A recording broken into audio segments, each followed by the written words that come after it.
Hey everybody, welcome to Retell Cellar, an ephemera podcast where I uncover forgotten stories and the ephemera people leave behind. I'm Angie, a reseller of 10 years, and I'll share one of those snippets with you. Let's see what today's find has to say. Today's piece is about a book's dust jacket. It's a brown color and the font is in green. It's stained, torn, with lots of holes, and very dingy. On the back, there's an image of a hand coming in off the side, and it's holding a piece of crumpled paper. Underneath the hand, it says, "It's only a piece of paper." It doesn't look like much, does it? It could be the torn-off cover of a cardboard box, or a piece of an old magazine, or just some discarded wrapping paper. But if it is saved and collected, it will become the container for a quart of blood plasma that will save a GI's life. Every precious bottle of blood plasma is wrapped in corrugated paper to protect it against breakage. Each blood plasma box is made of heavy brown paper board. Or it may become part of an airborne container. Yes, they're made of paper, dropping food or medicine to liberated peoples.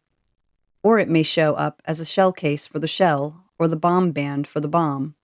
That will be the very last explosion to finally shatter the nerve and will to fight of the enemy. Or as the map that points the way for our final breakthrough. Our invading forces use more new maps of France, for instance, than the total number made from the beginning of history to 1940. So you see, that piece of paper can be pretty exciting, but only if it is saved. Our armed forces need every scrap of every kind of waste paper.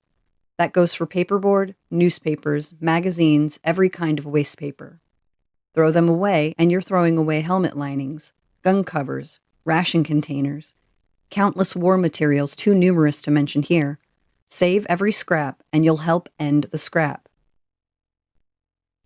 While the collection and salvaging of various materials was encouraged, I imagine most of the claims on the dust jacket were more of an exaggeration for propaganda's sake.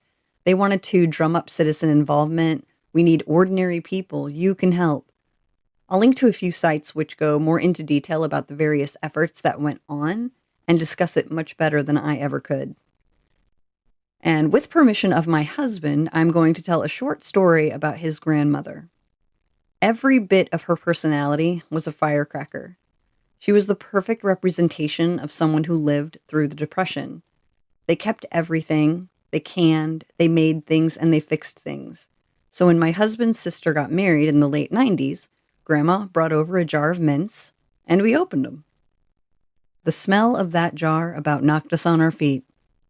Pickled mints, anyone? It was a moment none of us will ever forget.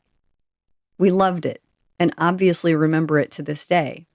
It surprised us in one way, but it's more about knowing exactly how she lived, about how the past certainly met up with the future 80 years later. For those who endured the Depression, a scrap of paper or a jar on a shelf wasn't clutter. It was possibility, just like purpose being found in reusing that pickle jar.